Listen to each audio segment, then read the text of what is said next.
grabo en Ujú. esta computadora y te Dale. doy la bienvenida formalmente, Gaby, después de que hablamos eso de la previa, por otro lado. Bienvenida, gracias por estar, por aceptar ser parte de esta cursada de APS2 como docente, invitada. Yo algo les estuve ahí como compartiendo, anticipando a los chicos y a las chicas por PEDCO acerca de por qué te habíamos invitado a dar este tema, que sos para nosotros una súper experta en epidemiología, pero te cedo la palabra y te pido que te presentes entonces en primera persona y ya que arranques cuando quieras. Bueno, eh, primero que nada, tengo que agradecer, la verdad que para mí es un honor cuando me dijo Clau de ser profesora invitada, era como, ah, no lo puedo creer. Em, También me pidió que haga una presentación de todo lo que había estudiado y qué sé yo, ¿viste? Y como que yo soy de la generación de ustedes, chicos, o sea, tengo 10 años más, seguro 15 años más, pero me considero de la generación de ustedes y que por ahí las presentaciones formales así me hacen ruido o me dan vergüenza más que nada.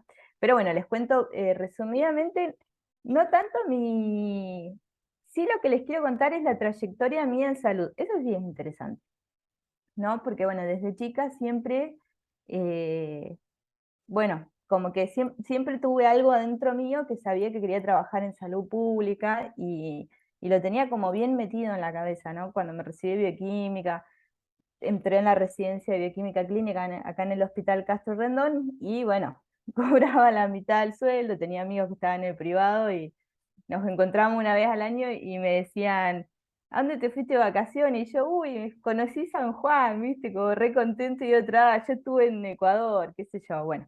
Pero siempre estuve como muy segura de dónde quería trabajar y por suerte caí en el Ministerio de Salud de Neuquén, que tendrá sus fallas, ahora sé que hay mucho lío, pero la verdad que es un sistema de salud bastante constituido. Creo que estuvieron hablando con Daniel Manuquian hace 2 semanas. Y bueno, tiene una trayectoria bastante larga, tiene un sistema de referencia contra referencia y la verdad que bueno, me ha permitido ir moviéndome por distintos lugares a medida que iba teniendo distintos intereses, ¿no? Cuando apenas me recibí, estuve en hemoterapia un tiempo, después estuve en evaluación de tecnología sanitaria, después me mandaron a abastecimiento a trabajar. Algunas cosas me gustaron más, otras menos, pero todo esto me sirvió para poder entender cómo se manejan los sistemas de salud. No llegué a entenderlo totalmente, pero bueno, realmente es algo muy complejo y que todo como que desencadena este año cuando me incorporo en epidemia, entonces como que empiezo a juntar todas las piezas que fui armando a lo largo de todos estos años en esta trayectoria, en lo que fui estudiando, en el camino, bueno. Este año empecé a ser la instructora de la residencia interdisciplinaria de epidemia y bueno, la verdad que fue un antes y un después. Eso me abrió la cabeza porque empecé a tener colegas antropólogas, psicólogas, comunicadora social. Entonces, bueno, fue como que mi cabecita, al principio a los golpes, pero bueno, fui como viendo que me estaba perdiendo un montón de cosas de la mirada de salud. Entonces, bueno, ahora vamos a ver como un pantallazo. Arranco porque de parte Clau me dijo, tenemos 1 hora nada más, así que eh, voy a empezar a hablar. Pero si tienen dudas, por favor, o algún comentario o lo que sea, y díganmelo en el momento. Entonces hacemos como un ping-pong ahí. Bueno, entonces voy a hablar de la introducción a la epidemiología. Clau me pasó un montón de cosas que estaban en el programa y bueno, la verdad que queríamos dar todo, porque todo es interesante, pero entendemos que el tiempo es tirano, entonces solamente vamos a dar algún pedacito, quizás como un salpicado de todo, de las cosas más interesantes. A ver, un segundo. Bueno, entonces yo siempre, capaz que van a decir, ¿no? Que Gabriela es fanática de la Organización Mundial de la Salud. Bueno, la verdad que sé que hay un montón de otras definiciones, pero esta quizá también es la más fácil de explicar a veces. Y la verdad que bueno, sí respeto mucho a la Organización Mundial de la Salud, toda la trayectoria que tiene, más que nada la Organización Panamericana de la Salud, porque es más antigua que Mundial de la Salud, y con sus falencias también tiene una trayectoria increíble a nivel mundial. Entonces, bueno, la definición de salud y enfermedad que ellos proponen es que es un estado de completo bienestar físico, mental y social, y no solo la ausencia de molestias o enfermedades. Em, Eso quería arrancar, ¿no? Como teniendo en claro de qué se trata la salud, ¿no? No es solamente la ausencia de enfermedad. Entonces, bueno, la la epidemiología se puede separar como en tres palabritas, ¿no? Epi es sobre, demos es pueblo, logos es ciencia. Entonces, la definición más antigua nos decía que era el estudio de las epidemias, porque en ese momento es lo que se estudiaba. Después se dijo que eran las enfermedades que afectan transitoriamente a muchas personas en un sitio determinado. Pero bueno, la realidad es que actualmente una de las definiciones, porque también como salud hay muchas de epidemiología, podría ser que es el estudio de la distribución de los determinantes de los acontecimientos relacionados con la salud en poblaciones específicas y la aplicación de estos estudios al control de los problemas sanitarios. Entonces, lo que yo siempre le digo a los residentes, la epidemiología, ¿qué hace? Trata de comprender los problemas, trata de sintetizarlos de alguna forma y eso transmitirlo a las autoridades o a los decisores, a los tomadores de decisiones para poder llevar a la práctica acciones, ¿no? No nos tiene que faltar eso siempre que nosotros hacemos los estudios y todo, para que terminen en alguna acción en salud. Entonces, vieron que ustedes, digamos, como médicos, van a estar formándose durante toda la carrera, quizás con una mirada más en la práctica clínica, ¿no? Donde están evaluando la salud de los individuos, valorando sus signos objetivos, perdón, que van a evidenciar alguna presencia de enfermedades o lesiones. De alguna forma como que siempre estamos detrás de la enfermedad.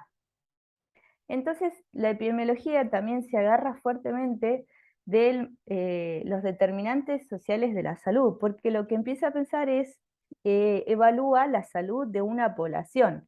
Entonces acá es donde analizamos registros sobre frecuencias de las enfermedades, sus consecuencias mortales, la presencia de factores de riesgo, y traigo acá este modelo de determinantes de la salud de Dahlgren y Whitehead, que me gusta bastante también, como para que ustedes vean en este contexto que los servicios de atención de salud en realidad representan como una parte bastante pequeña de lo que es todo el contexto, ¿no? De todo lo que afecta al individuo a la hora de, de abordar estos procesos salud-enfermedad. Entonces, bueno, es importante, ustedes como médicos, va a ser muy importante que estén en sus escritorios y que estén tratando a las personas, pero la idea es esto, ¿no? Como pensar por arriba, por fuera la totalidad, ¿qué está pasando? Sé que Clau les dio una tarea ahora de que puedan evaluar en sus centros de salud, eh, hacer más o menos un análisis situacional. Bueno, eso es clave, me parece, que cualquier persona que llegue a algún lugar tendría que identificar cuáles son las enfermedades prevalentes, cuáles son los problemas prevalentes de la zona, bueno, y en base a eso armar estrategias de cómo va a ser la atención, ¿no? No hacer esa atención compulsiva, ¿no? Que dicen en algún momento. Entonces, bueno, Dahlgren y Whitehead lo que terminan diciendo es que los niveles de la salud individual y poblacional van a estar definidos por las condiciones económicas, culturales, del medio ambiente, las condiciones de vida y de trabajo, la influencia social y de la comunidad, los factores de estilos de vida individuales y el sexo, edad, factores hereditarios. Pero bueno, como les dije antes, los servicios de atención de salud es como una parte muy pequeñita de la totalidad de la salud. Entonces, bueno, la epidemiología va a incluir aquellos eventos relacionados directa o indirectamente con la salud, siempre bajo una perspectiva poblacional. Entonces, bueno, acá vamos a ver distribución, frecuencia, determinantes de la enfermedad y sus consecuencias biológicas, psicológicas, que vamos a ver más adelante, incluso acá en Argentina se está como fomentando más la notificación de eventos relacionados con la salud mental, la distribución y frecuencia de los marcadores de enfermedad, la distribución y frecuencia de determinantes de los riesgos para la salud, las formas de control de las enfermedades, las modalidades e impacto de las respuestas adoptadas para atender a todos estos eventos, porque también hay una epidemiología de servicios de salud, digamos, quizás es la que se practica más en los hospitales, donde ahí se ve si realmente la gente está consultando o no. Bueno, entonces digamos, la epidemiología es algo muy completo. Quise hacer esto, ¿no? Como un repaso histórico de lo que es la epidemiología, pero lo quiero hacer muy rápido. Solo para decir que no es que estamos inventando la pólvora, sino que esto se fue dando de una forma como media natural a lo largo de la historia. Como que desde la época del 2000, ¿no? Cuando se analizaban plagas, pestes, contagios, epidemias, todos como que empezaron a ver que estaba bueno identificar qué era lo que nos estaba pasando a todos. Entonces tenemos acá que en el papiro de Evers menciona, por ejemplo, unas fiebres pestilentes, que probablemente sean malaria, que que asolaron a la población de los márgenes del Nilo, por ejemplo, ¿no? Ellos ya pudieron identificar que se distribuían en ese lugar. Después, por ejemplo, hace 3000 años se veneraba una diosa de la peste llamada Sekhmet, y también existen momias entre 2000 y 3000 años de antigüedad con afecciones dérmicas que podrían sugerir que han tenido viruela, lepra. En la Biblia también está mencionado el Talmud, el Corán, ¿no? Donde, digamos, qué acciones tomar para prevenir las enfermedades contagiosas. Entonces, bueno, como que naturalmente ellos ya iban identificando que había enfermedades o condiciones que afectaban a toda la población. Ya empezaban a pensar en términos poblacionales. Después, bueno, avanzamos un montón de años, y vemos que Hipócrates es el que empieza a usar ya como un término análogo en el 460 a.C. aproximadamente. Entonces ahí él empezó a usar expresiones como epidémico, endémico. Cuando estaba repasando esta diapositiva dije, bueno, voy a repasar estos tres conceptos que son muy importantes. Creo que igual durante el COVID todos medio nos hicimos epidemiólogos. Ahora cuando viene la fiebre símica también volvemos a ser epidemiólogos por un rato. Pero bueno, sí quería repasar estos conceptos que una epidemia va a ser una enfermedad que se propague rápidamente y activamente, donde haya un aumento significativo de casos en un área geográfica concreta. En cambio, por ejemplo, en la pandemia es cuando ya se empieza a distribuir de un continente a otro y empieza una replicación masiva. Y la endemia, que esto va a haber mucho, son, digamos, un aumento en la prevalencia de casos en un determinado lugar y por un tiempo, durante un montón de tiempo, digamos. Entonces acá podemos tener enfermedades endémicas como el Chagas, en Chaco, el dengue en el norte. Después, bueno, hay una endemia en casi todo el país que es con hipertensión arterial o diabetes, pero bueno, son como enfermedades crónicas que se mantienen a lo largo del tiempo y no disminuyen. Y de atidosis, vamos a ver más al final. Bueno, algo que me re gustó igual, que planteaba Hipócrates y que lo puse acá, también tiene que ver con los determinantes sociales de la salud, lo puse en negrita, es que él ya en ese momento pensaba que las enfermedades, o sea, la aparición de las enfermedades estaba relacionada al ambiente malsano. En ese momento le decían miasma, pero bueno, tenía que ver la dieta, si es la actividad física, si hacías actividad física o no. Bueno, entonces como que ya hay muchos conceptos que vienen desde hace miles de años y bueno, no los queremos entender, parece. Bueno, entonces seguía haciendo afirmaciones que él, lo que más importante para él era la influencia del modo de vida, el ambiente, en la salud de la población, y bueno, y es el referente de la epidemiología antigua. Después pasamos a la Edad Media, em, esto también es súper interesante, ¿no? Como vamos viendo que la evolución, digamos, si se quiere, de la epidemiología fluctúa mucho, porque también tiene que ver con el contexto histórico, lo vamos a ver ahora en la epidemiología crítica, cuando la mencionemos en algún momento. En la Edad Media, digamos, hay un retroceso en general de todas las ciencias, digamos, por un avance de las religiones. Entonces, bueno, se retornó a las concepciones mágico-religiosas y eso empezó a explicar casi todas las causas de padecimientos entre los siglos III y XV de nuestra era. Em, Acá vamos a ver que hay una aparición de la pandemia de peste bubónica o peste negra que azotó a Europa durante el siglo XIV. Y bueno, y ahí es como que se terminó entendiendo que existía el contagio, ¿no? Que dejó de ser quizás capaz esto de que vos eras un pecador y por eso merecías tal enfermedad, ¿no? Bueno, como que empezaron a ver, che, yo soy bueno y me enfermé igual, ¿qué pasó? Bueno, empezaron a cuestionarlo, digamos. Ya pasando a la epidemiología moderna, tenemos a Fracastoro, que presenta la primera teoría general del contagio vivo. Él ya dice, bueno, sí, nos contagiamos. Vamos a ver que él propone 3 tipos de contactos. Pero bueno, también para mencionarles que en 1546 escribe él un libro, digamos, donde describe a todas las enfermedades contagiosas que existían en ese momento.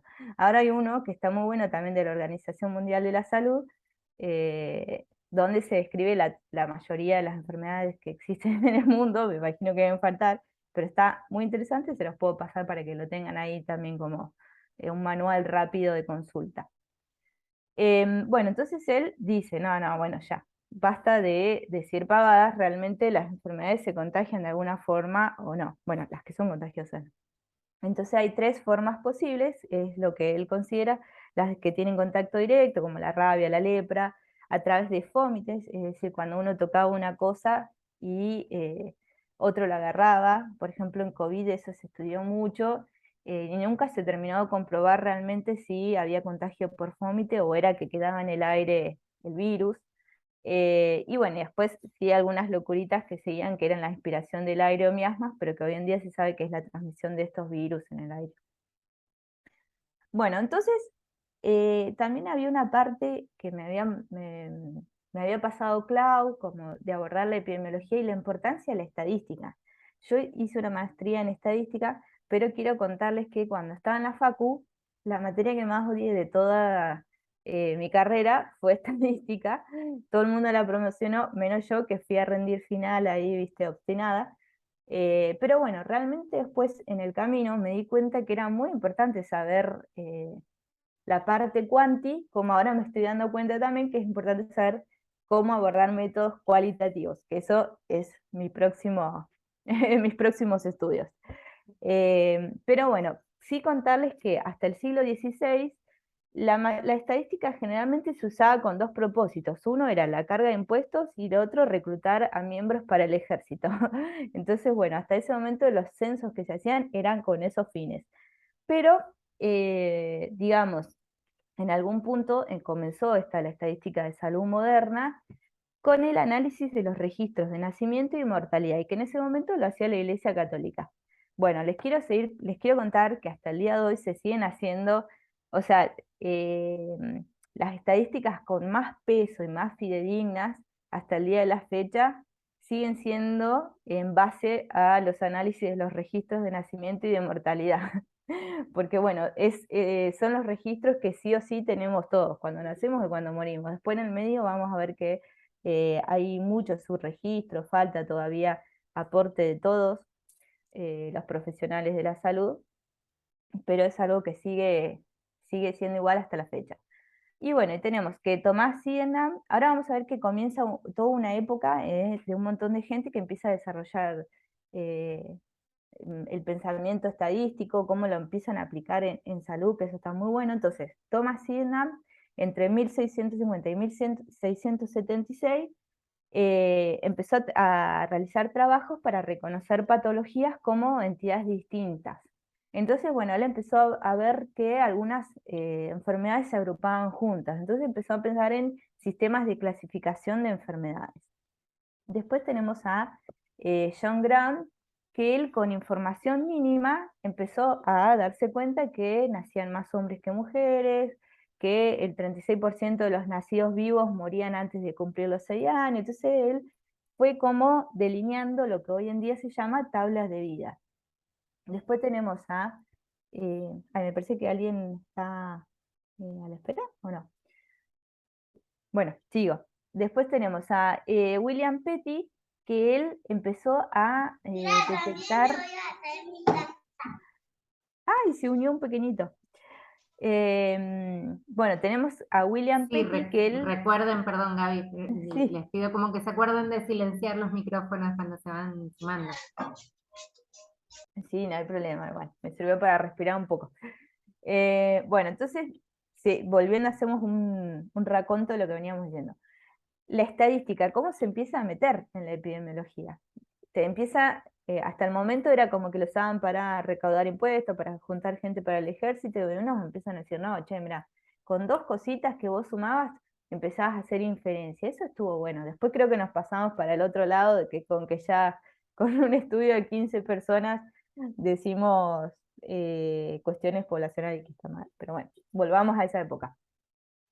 William Petty también empezó a identificar patrones de mortalidad, natalidad y enfermedad entre la población inglesa, y él dijo, no, bueno, esto lo tenemos que tratar un poco más serio, que tiene que haber una agencia que empiece a interpretar sistemáticamente, y ahí arrancaron las tablas de mortalidad, que son básicas para el día de hoy. Vamos a ver.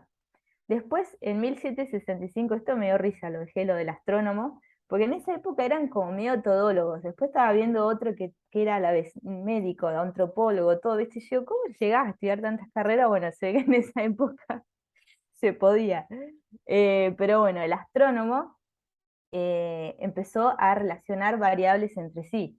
Entonces, bueno, empezó a ver que había relación entre la mortalidad, el volumen de nacimientos, el número de casamientos, la duración de la vida, y bueno, y toda esa información él la sacaba de gacetas estadísticas alemanas. O sea que en ese momento, en 1765, él tenía problemas porque la información estaba muy disgregada. Bueno, en el 2022 sigue.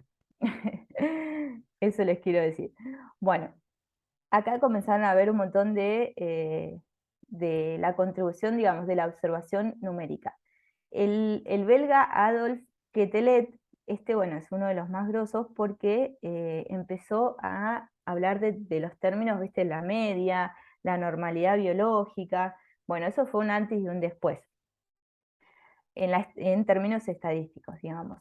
Tenemos el inglés William Farr, que él creó el concepto de la fuerza de la mortalidad, en realidad lo que hoy en día llamamos las tasas, porque empezó a ver, bueno, es importante ver cuánta gente se murió en determinado tiempo por la misma enfermedad, ¿no? Entonces empezó ahí como a relacionar 2 variables, porque si no yo no podía comparar 2 pueblos, uno que tenía más habitantes y otro, y en uno se murieron 3 y en otro 3, y bueno, entonces empezó a pensar que había que usar tasas.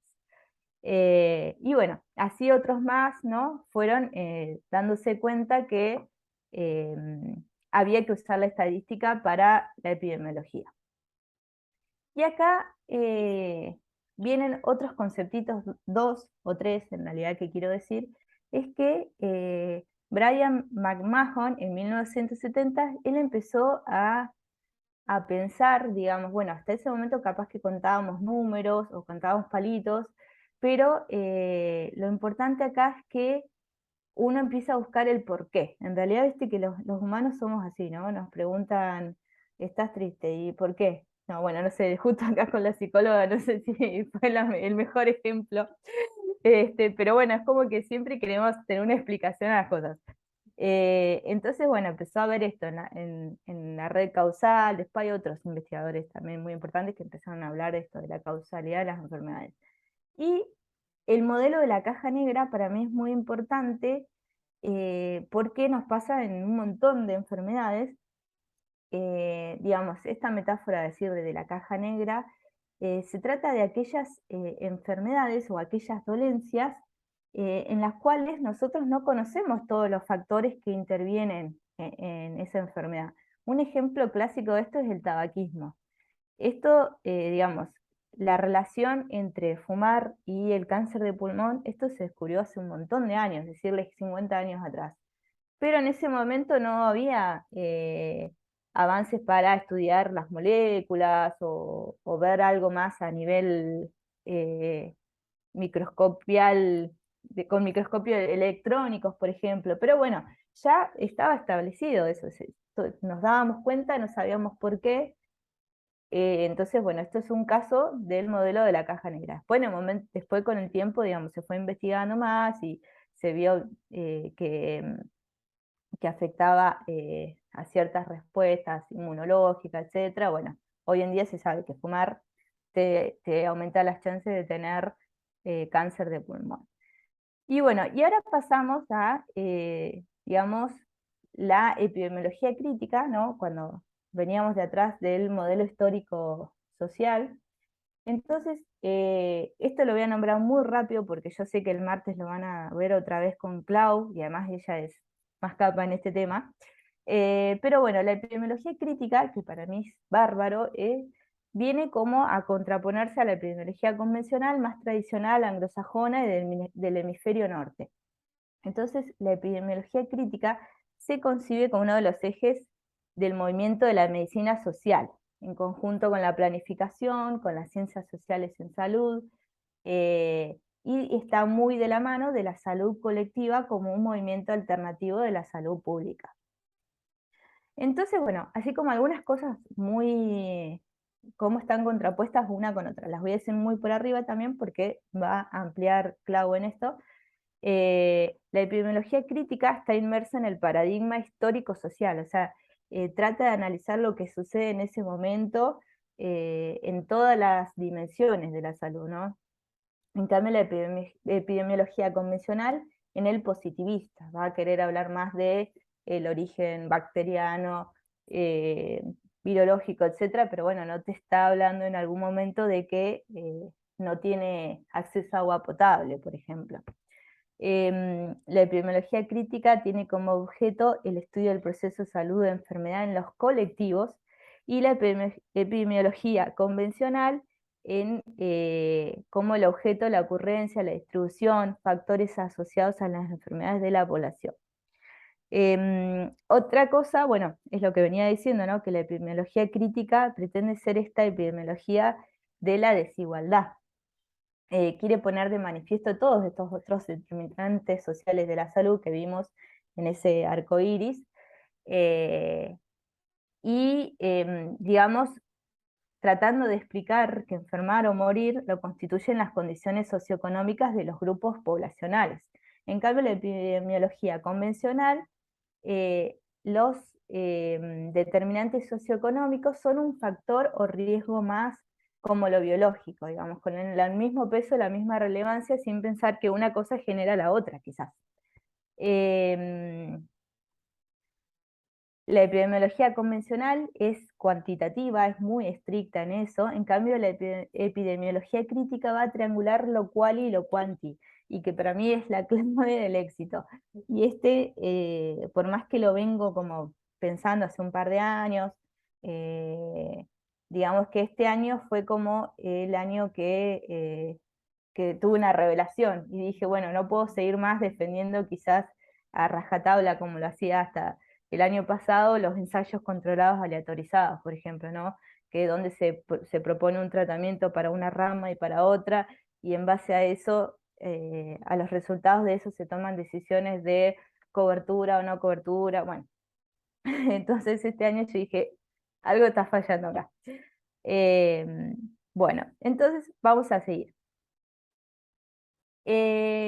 Puse esta foto acá media pixelada, pero bueno, me gustó un poco el tema esto, ¿no? De la cascada, está media fea, pero cómo iban eh, transcurriendo, digamos, los dos caudales.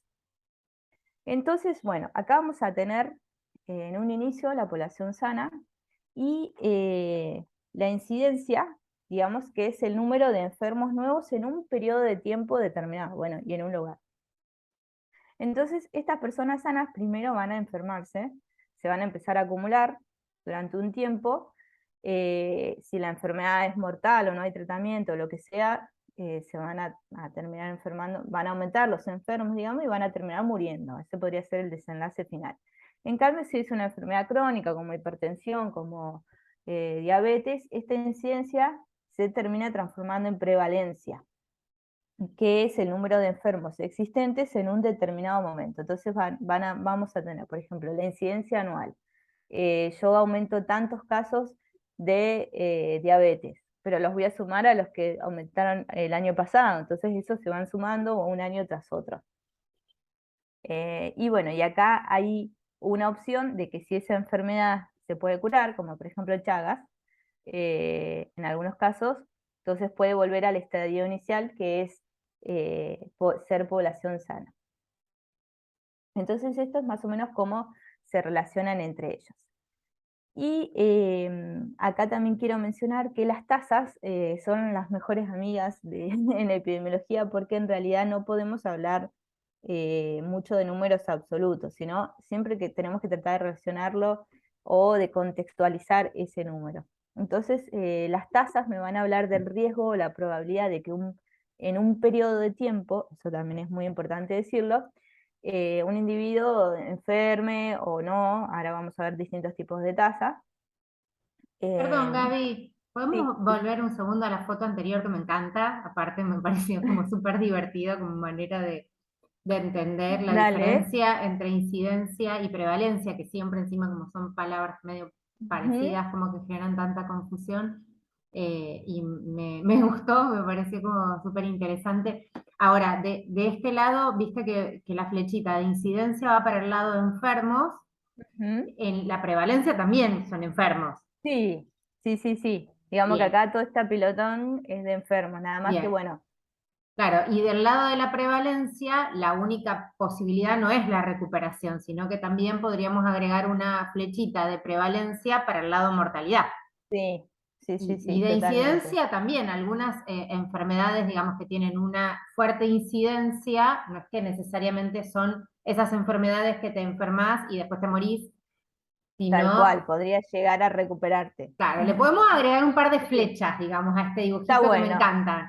De incidencia a recuperación, de prevalencia a mortalidad, para que no quede como esta idea de que todo lo que tiene un inicio rápido nos lleva para el lado, como la cascada va tan rápido, Ujú. que nos lleva para el lado de la muerte y la prevalencia iría para el lado de la recuperación, sino que ambas tienen más que ver con esta situación, ¿no? De inicio o de un agua un poco más estancada, de algo que se va acumulando, y tienen cualquiera de las dos posibilidades, o continuar con una situación de enfermedad, o la muerte o la recuperación. Tres, en realidad, opciones serían. Sí, sí, sí. Incluso en una diapo más adelante me parece que algo así traté de Ah, bien, hacer bien. como una. No, no, pero Da lo igual que hablamos ahora. me encanta el esquema. Eh, digamos porque no siempre que aumente una prevalencia o una incidencia va a hablar de algo malo. Por ejemplo, cuando nosotros mejoramos la notificación de las enfermedades, vamos a ver ahí, en el caso de hidratidosis hay un año que se dispara, pero bueno, es en realidad cuando todos se pusieron las pilas y realmente dijeron lo que estaba sucediendo. Hay una mejora en salud y hay un mejor método diagnóstico, entonces va a aumentar. Em, Después, si sale un tratamiento nuevo, entonces estos que iban a morir van a recuperarse. Bueno, digamos, es muy dinámico todo lo que sucede eh, y los cambios que suceden entre la incidencia, la prevalencia y la mortalidad. Está muy bueno que lo hayas aclarado. ¿Pasó? Sí, listo. Bueno, entonces como les decía, digamos, las tasas van a ser nuestras mejores amigas. Acá yo saqué justo un apunte que menciona que cuando vamos a tomar un periodo de tiempo determinado, bueno, estos autores lo que decían es que vos tomes la población a mitad de año. Bueno, eso es como pensando el sueño de que vos vas a tener la población en tiempo real, no como acá en Argentina que lo tenemos cada 10 años. Incluso, bueno, vieron que los datos reales de población los tenemos cuando tenemos el censo. El último había sido en el 2010 y después durante todos estos años se fueron haciendo tasas, pero con proyecciones estadísticas año tras año. Pero por ejemplo, acá en Neuquén, nosotros desde Epidemio todo nos hacía un ruido, digamos, porque sabemos que está el boom petrolero, hubo un montón de gente que se vino a vivir acá, salió en los diarios, en todos lados, ¿no? Que en Añelo se instalaban 20 familias por día, etcétera. Entonces, bueno, realmente las proyecciones no estábamos muy seguros de que sea. Pero bueno, acá el autor te sugiere que vos tomes la población total. Ah, mira, me fui de tema. Entonces, bueno, esto, tener en cuenta siempre que hay que tratar de contextualizar este dato, esta cantidad de muertes, como les decía antes. eh, ¿Cuál es la población total que tengo? Porque si estoy hablando de un pueblo de 1000 habitantes y se mueren 10 personas, y si tengo una población de 1 millón de habitantes y se mueren 10 personas, bueno, ¿dónde está la mayor mortalidad? En el pueblito. Entonces, bueno, eso es muy importante siempre tenerlo en cuenta, y sobre todo también cuando uno lee un artículo, o un informe o algo. No es muy fácil comparar mortalidades o prevalencias o lo que sea, que capaz que ahora cuando hagan su ASIS lo van a tener que hacer. Esto me parece que era justo lo que estuvimos hablando medio recién, pero lo podemos repasar así muy, muy rápidamente. Por ejemplo, ¿no? Cuando aumenta la tasa de incidencia de una enfermedad grave, va a aumentar su prevalencia, luego su tasa de mortalidad. Si no tengo tratamientos que incrementan las recuperaciones o las curaciones, eh, el aumento de la incidencia va a empeorar la salud de la población. Por eso, bueno, con respecto a la incidencia, sí, quizás uno puede decir que el aumento de incidencia o la disminución de incidencia sí te habla un poco más directamente de lo que sucede con la salud de la población. En cambio, la prevalencia, como es un estadio más relacionado a la cronicidad de las enfermedades, no es tan directo, entonces el aumento de la prevalencia puede estar dado por un aumento de la incidencia, por una disminución de la tasa de mortalidad, que eso va a estar bueno en realidad. Una disminución de la tasa de recuperación, eso no va a estar tan bueno. Y entonces, bueno, como vemos acá en el primero y el tercer caso, la población empeoraría, en cambio en el segundo, vos podrías decir que hay una mejoría cuando disminuye la tasa de mortalidad. Entonces, como decíamos con Clau ahí en la cascada esa verdosa, siempre hay un equilibrio entre la incidencia, la recuperación, la prevalencia y la mortalidad.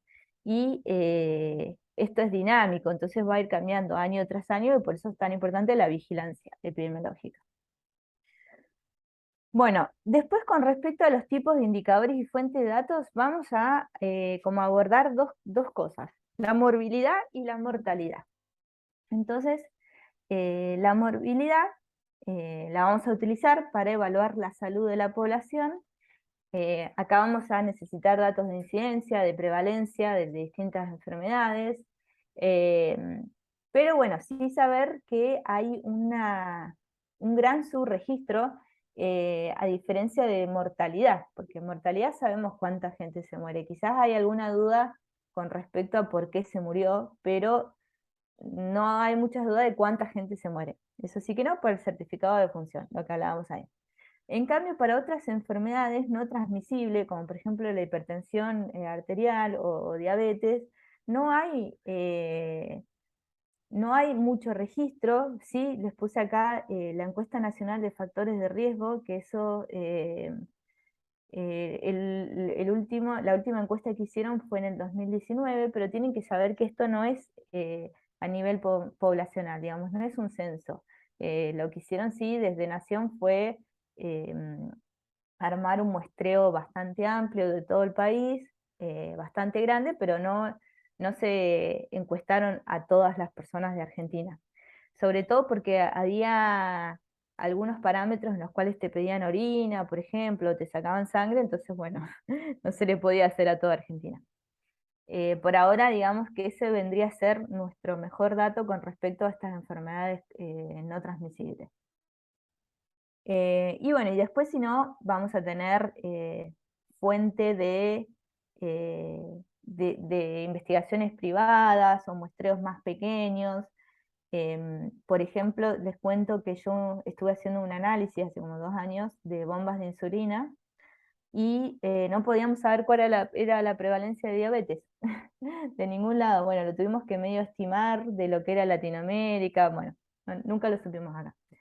Eh, entonces en Argentina, sí, ahora me voy a tomar unos minutos como para hablar del Sistema Nacional de Vigilancia en Salud, que es nuestro caballito de batalla. Yo realmente quiero transmitirle esto a ustedes desde que están en la fase de grado, porque después la realidad es que cuando se reciben los médicos no quieren hacer estas tareas, las consideran que son administrativas, que son pérdida de tiempo, eh, prefieren destinar más tiempo para hacer consultorio, etcétera, cuando esto es algo fundamental para todos.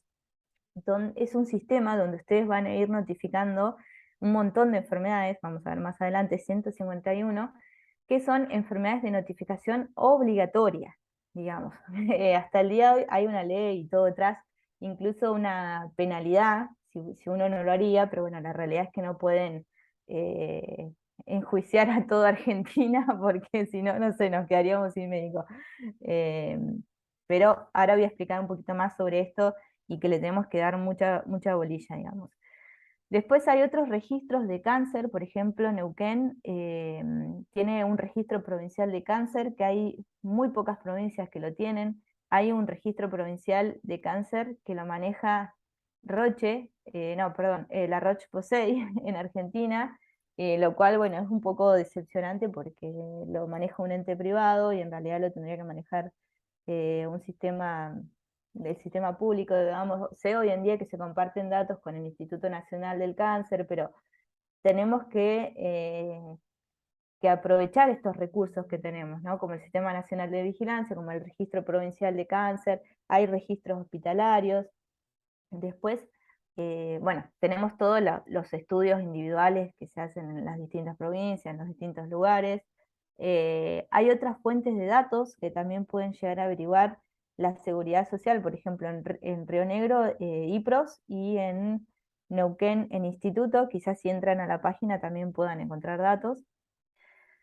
Y bueno, acá son algunas páginas, y bueno, estuvimos hablando con Clau, no son muy fáciles de encontrar la data, pero no importa, lo importante es que ustedes surfen la ola, digamos, que vayan, entren, vayan dándose cuenta dónde buscar, o bueno, ir utilizando los datos que hay también, que en algún momento todos hacemos eso. Entonces está la Dirección de Estadística y Censo de Río Negro y de Neuquén, las de Epidemiología de Río Negro y de Neuquén. En Neuquén, por ejemplo, sí hacen boletines todos los meses, los cuales están muy buenos, por zona sanitaria y todo. Eso se pudo retomar este año. En Nación también, tenemos epidemiología de Nación, y después, bueno, a mí siempre me gusta encarar a veces los informes como viendo qué sucede con esta enfermedad a nivel mundial. Entonces voy y veo los datos de OMS, por ejemplo, después más a nivel latinoamericano, y así ir como haciendo más pequeñito hasta llegar a una ciudad, por ejemplo. Bueno, no sé, es una forma, no digo que sea la ideal. Y bueno, y acá con respecto al Sistema Nacional de Vigilancia, miren, desde 1999 es algo que se viene peleando, en ese momento se llamaba Vigía, cuando yo me recibí en el 2011 se llamaba Sibila, y quizás como yo soy de laboratorio lo tengo más incorporado, porque nosotros era como una tarea más y la hacíamos, ¿no? Sin chistar, no decíamos que le tenía que hacer un administrativo ni nada por el estilo, pero sí es una lucha permanente con los médicos.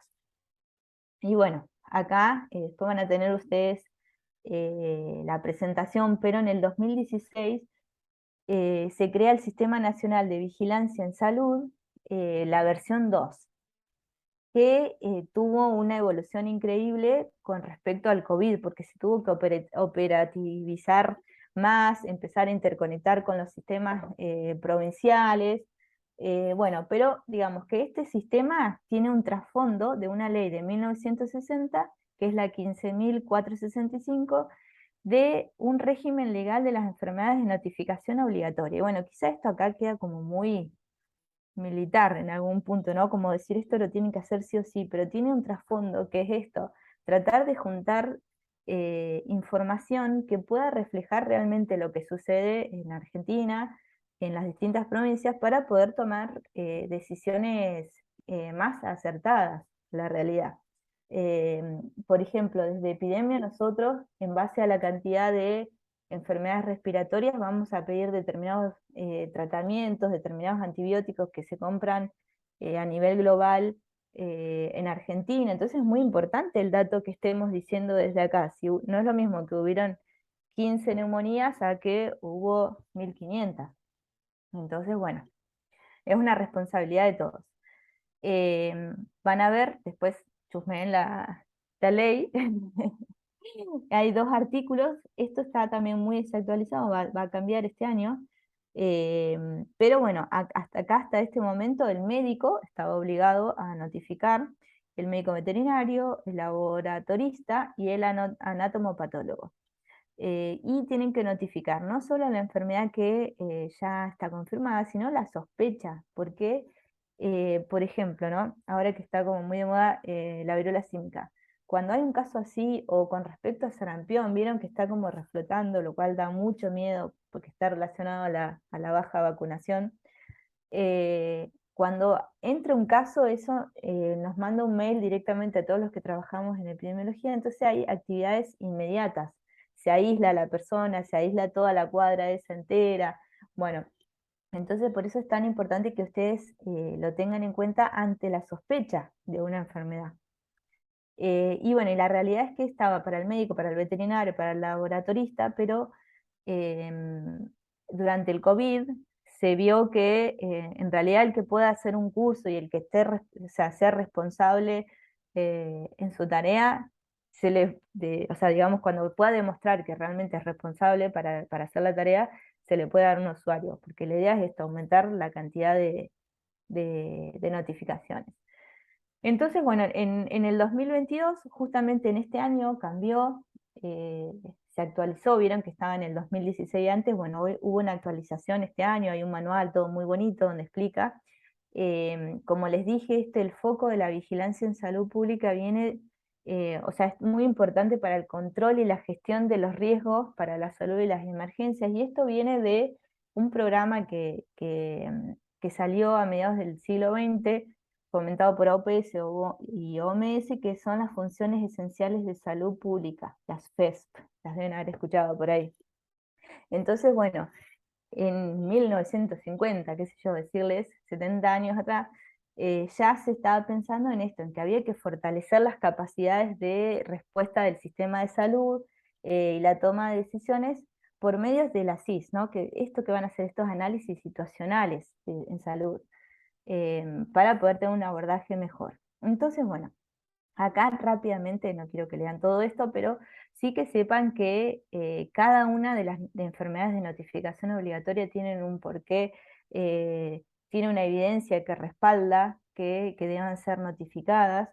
Eran 95 hasta este año y se aumentaron a 151. em, Establece procedimientos para la vigilancia epidemiológica, como les decía recién, ¿no? ¿Qué hacer ante la sospecha de un sarampión, de una viruela símica, de hantavirus, por ejemplo? Em, este manual no tiene cuestiones más clínicas ni aspectos relacionados a la atención, sino es estrictamente epidemiológico. ¿Qué hacer cuando aparece un caso? Entonces, bueno, la estructura del manual va a ir describiendo estas 151 enfermedades de notificación obligatoria, más o menos se describen así: el nombre, la categoría, si son transmisibles, no transmisibles, bueno, algunas cuestiones más académicas. Y solamente le traigo dos casos acá, que son dos cosas nuevas que se sumaron este año, raras, ponele, entre comillas, que son los efectos en la salud asociados a temperaturas extremas. Porque bueno, ya empieza a haber salud, por fin, después de que Greta lo dijo un montón de veces en la ONU, Que bueno, sí, parece que lo del cambio climático parece que es verdad.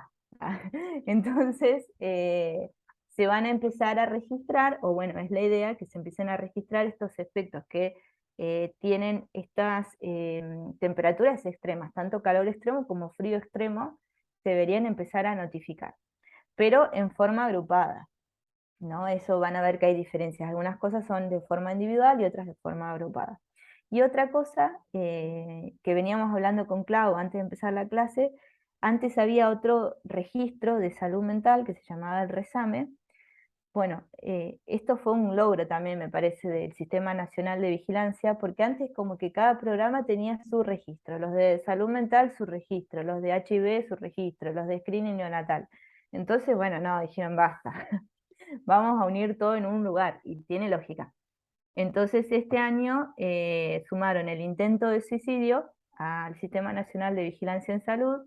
Esto debe ser notificado de forma individual y de forma semanal, es decir, ahí medio que te pasó y, o sea, que atendiste en la guardia a un intento de suicidio y al otro día ya tendrías que estar notificándolo o a lo sumo de la semana. Pero a diferencia de los otros, quizás que pueden, hay otras enfermedades que las puedes notificar mensualmente, por ejemplo. Y otros internaciones por motivos de salud mental también, ¿no? Acá explica un poco con más detalle, pero no vamos a detenernos en eso. Y van a hacer las notificaciones de forma individual. Ven que acá estaba el RESAM, que ahora se incorpora al Sistema Nacional de Vigilancia en Salud. Y bueno, la mortalidad, vieron que les dijo que esto era como todo para lo más relacionado a la morbilidad, quizás. Con respecto a la mortalidad, seguimos con las mismas fuentes de datos que van a ser, en nuestro caso es estadística, que está pegadito a epidemio, o sea, trabajamos en conjunto, pero está basado en los certificados de defunción. Digamos, es como a posteriori esto. Em, entonces, bueno, sí, no quiero extenderme un poquito más porque ya quiero ir cerrando con lo de datidosis, pero sí decir que es muy importante que cuando se van a sacar tasas de mortalidad, poder contextualizarlas con el sexo, con la edad, porque no puedo yo decir la mortalidad de 0 a 90 años. Hay un montón de factores que cambian a lo largo de la vida, entonces van a ver, por ejemplo, que existen todas estas tasas de mortalidad, ¿no? Que van desde la infantil, la neonatal, neonatal, etcétera, bueno, hasta la de los adultos. Y después de ahí además se desprenden otros indicadores como la esperanza de vida, la probabilidad de muerte o de supervivencia entre dos edades, bueno. Pero sí es eso, importante darle como un contexto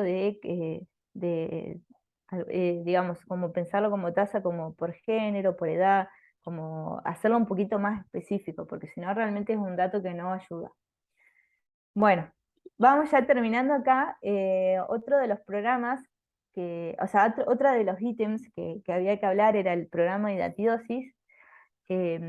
Bueno, la verdad que yo, ¿qué les voy a decir? Estoy chocha trabajando en epidemia, porque aparecen todas estas cosas raras, quizás que yo no las trabajaba, yo era como muy, las enfermedades comunes y corrientes. Entonces, también trabajamos mucho con salud ambiental y es súper interesante ver cómo abordan estas otras enfermedades, la hidatidosis, que tienen que ver también con el contexto cultural, vamos a ver. Entonces, un breve repasito de esto, les traje estas cosas acá para que les impresionen un poco y también hagan campaña con la hidatidosis. El parásito que la genera es el Echinococcus granulosus. El estado adulto, digamos, la larva en estado adulto va a estar en el perro. En cambio, el larval solo en ovinos, caprinos, suinos, bovinos, equinos y el hombre, nosotros. Ay, qué desgracia. Entonces, bueno, estos quistes son los que se forman, vamos a ver ahora, en todos nosotros menos el perro.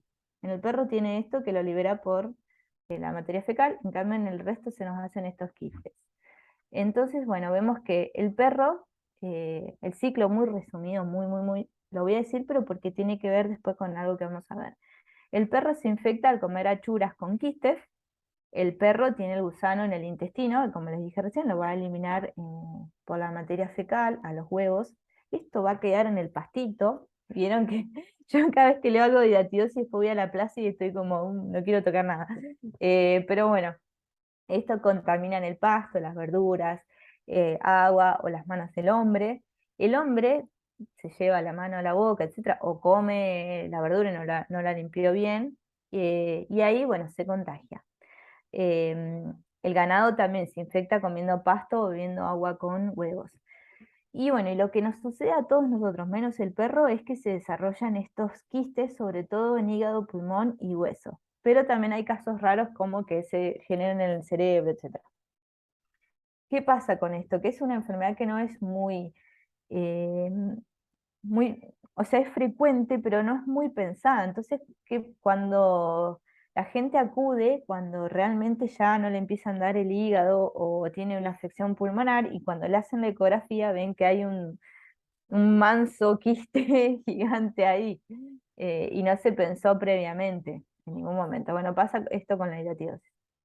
Em, entonces, bueno, tiene tratamiento, por suerte, siempre y cuando no sea muy grande y muy invasivo, que puede ser la remoción quirúrgica, siempre con extremo cuidado de que no se rompa esto, porque si se llega a romper, se hacen más quistes, o sea, no, eso no tiene que suceder. Entonces, con extremo cuidado, hay que ver además que no afecte, como invade estos quistes, empieza a afectar la función del órgano. Entonces, bueno, no es fácil tampoco sacar los quistes.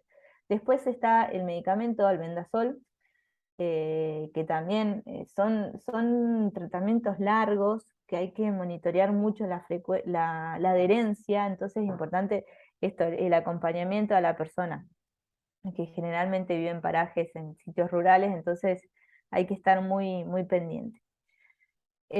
¿Cómo se previene? Entonces, bueno, más que nada es esto, desparasitar a la mascota.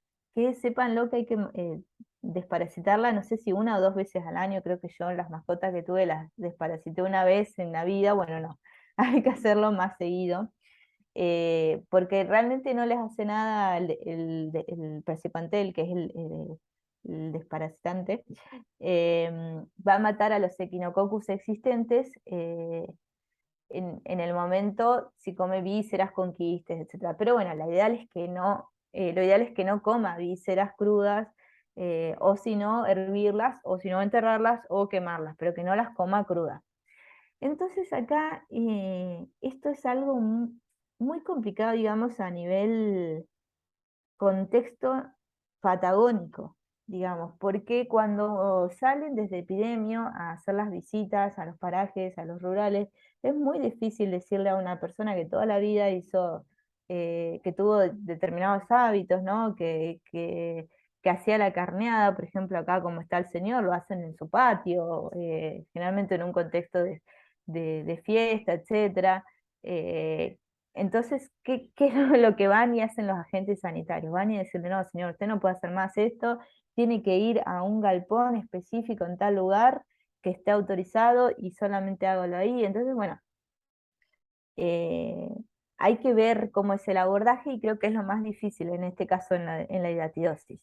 Ver cómo tener esa llegada de la información y que no sea algo chocante, algo como colonizante, ¿no? Entre comillas. Bueno, después hay otros consejos, ¿no? Como cerrar la huerta, lavar bien la fruta, mantener los perros alejados de las fuentes de agua, por lo menos, beber solo agua potable, realizar inspección veterinaria en mataderos, lavarse las manos, evitar que los niños se lleven tierra a la boca, imposible, y que no haya perros vagabundos o sin dueño. Bueno, todas cosas muy bonitas, pero difíciles de realizar. Y acá, ya terminando, el Programa Provincial de Prevención de la Hidatidosis está desde 1970. La verdad que es un programa que ha estado trabajando activamente, pero como muchos de estos otros programas que están relacionados quizás a condiciones socioeconómicas más desfavorables, eh, si no tienen como un abordaje integral, no tienen efecto. Entonces, bueno, en Neuquén la hidatidosis es endémica. Miren, como les decía, que es una enfermedad que es crónica, que sigue alta la prevalencia en determinado tiempo. sobre todo porque hay muchas regiones con cría de ganado menor, por estos factores socioculturales que les venía diciendo, y por prácticas ancestrales arraigadas. Eh, Eso también es muy importante desde salud, ver cómo abordamos las distintas cosmovisiones de los pueblos, ¿no? Sin ser pedantes o soberbios. Bueno, algo muy complicado, pero que lo tenemos que aprender, no sé. Em, bueno, no hay que alimentar a los animales con vísceras crudas, y eso, que está muy arraigado acá el concepto de transhumancia. Entonces, bueno, es difícil hacer modificar ciertos hábitos y decirle, bueno, solo vas a carnear en el polideportivo habilitado, cuando ellos se trasladan por todas las montañas y las distintas ciudades, distintos pueblos. Entonces, bueno, no ha sido fácil hasta el momento. Datos ya más epidemiológicos, acá hay un estudio muy importante que hicieron algunos compañeros como Irene Rocha y Horacio Trapazzi y Nora Pirangeli, que también trabaja en la Facu. Entonces, bueno, en 1970, cuando arranca, había 54 casos cada 100.000 habitantes. En el 94 bajamos a 45,3. En el 99, 32 casos cada 100.000 habitantes. En el 2004, 16, y en el 2019, 8 o 9. O sea, vemos que en el tiempo ha disminuido, pero desde el 2019 hasta el momento no hubo mayores disminuciones. Está bien, además vean que desde 2005 al 2019 pasaron 14 años y no se modificó mucho. Vamos a ver ahora acá un poquito más desglosado en otra. Eh, digamos que la conclusión del programa es que se ha estabilizado, eso sí, por suerte no ha aumentado la prevalencia, pero bueno, hay algo que todavía sigue fallando, que hace que no siga disminuyendo, digamos.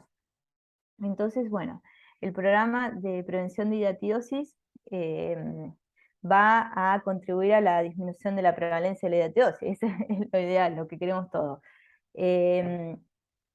También hace la vigilancia de los casos notificados, ¿no? Esto en el Sistema Nacional de Vigilancia en Salud, pero como en todos lados, digamos, en Casa Herrero, cuchillo de palo también pasa. Este año nos pusimos a analizar todos los casos de hidatidosis históricos, y nos dimos cuenta que no cargaban las fichas desde el 2014 para atrás, entonces las tuvimos que cargar todas esas manual en el sistema. Y bueno, también entender que quizás no existía el sistema en ese momento, que capaz que el agente sanitario no tenía computadora, o sea, tampoco ser así tan estricto de que todo el resto hace todo mal y nosotros somos los más genios. Bueno, después hacen rastreo ecográfico hepático en niños, eso está muy bueno, van a las distintas escuelas, se les pide permiso a los padres y se hace rastreo ecográfico para ver en hígado, en pulmón, si hay alguno de estos quistes, y bueno, si llega a haber algo positivo, en realidad se estudia toda la población que esté en contacto con el niño, porque quiere decir que todos ellos estuvieron expuestos, o sea, todos los familiares. Ahí como que se arma toda una respuesta a ese caso. La desparasitación canina con praziquantel, que eso es muy fácil, en realidad puedes ir a, a distintos sitios de la municipalidad y creo que te lo van a dar hasta de forma gratuita al praziquantel. Sí contarles que ha mejorado esto, porque antes lo que se hacía era darle como un purgante a los perros para que saquen toda la materia fecal que tenían, y era tan terrible ese tratamiento que algunos morían. Bueno, por suerte mejoró y ahora los desparasitan con praziquantel. Y la educación sanitaria. Entonces, bueno, esto era lo del 2005 al 2020, digamos, a lo largo de todos estos años más o menos se mantiene en 8 o 9 casos. Vean este palito, acá qué pasó. Se dijo, mira, para darle el albendazol, que es el tratamiento, sí o sí tienen que hacer la notificación obligatoria. Bueno, ahí sí, se pusieron las pilas, digamos, y salieron todos a notificar, porque querían, obviamente, tener el tratamiento y está bárbaro. Y acá también como hubo otro aumento, que es cuando empieza el programa de screening de ecográfico. Bueno, entonces sí decirles que en comparación a Argentina está súper alta, porque la tasa nacional, digamos, 0,7 cada 100.000 habitantes, está todo concentrado en Río Negro y en Neuquén. Como les dije antes, hay una disminución importante, pero todavía sigue elevada y constante, o sea, no está disminuyendo en los últimos tiempos, está bien, vino el COVID en el medio, y esto que les decía, llega a haber un caso en niños y eso dispara una alarma de que todos los que estuvieran en contacto hay que salir a estudiarlos. Em, bueno, y acá hay, por ejemplo, algunas fotos de cómo están haciendo estos rastreos en los distintos colegios. Ahí también se trata de hacer charlas, se invita a los padres, a la comunidad. Como son parajes en general, eh, digamos, a veces están acompañados, ese día van acompañados por sus padres. Entonces, bueno, se trata como de dar una charla tanto para niños como para adultos. Se trata de ver a los perros, desparasitarlos. eh, Este es otro de los puntos que tiene el programa, que es el rastreo de las heces. Se recolectan heces al azar, digamos, de las distintas zonas sanitarias. Esas se envían todos al Departamento de Salud Ambiental y con un ELISA, que es una prueba de laboratorio, se trata de identificar la presencia de Echinococcus granuloso, es decir, del parásito. Esto también es algo que es re a pulmón y que sé que lo impulsa mucho Nora Pierangeli de la Facu, porque este ELISA hay que hacerlo de forma manual porque ninguna empresa quiere hacerlo, digamos, porque no es rentable, digamos, invertir en este tipo de ELISA para esta enfermedad en particular. Y bueno, y después hay un montón de charlas informativas de prevención, incluso hicieron un videíto que está acá, se trata de distribuir material gráfico y audiovisual, bueno, están tratando de llegar de todas formas, pero bueno, sé que falta bastante, han hecho mucho trabajo, pero falta recorrido todavía. Y listo, basta porque estoy hablando hace 200.000 años, antes de Cristo. Muy bueno, Gaby. Bueno, estamos como en horario cumplido, Sí. justito, gracias, pero súper bien con toda la información que tenías para compartir y la condensaste en casi una horita ahí. No sé si hay alguna pregunta, algún comentario, alguien quiere, por más que estemos en horario, pero si quieren aprovechar a decir algo, ahí en el chat, Doris, que es docente de la cátedra, te dice que muchas gracias por la Gracias. clase, por compartirla.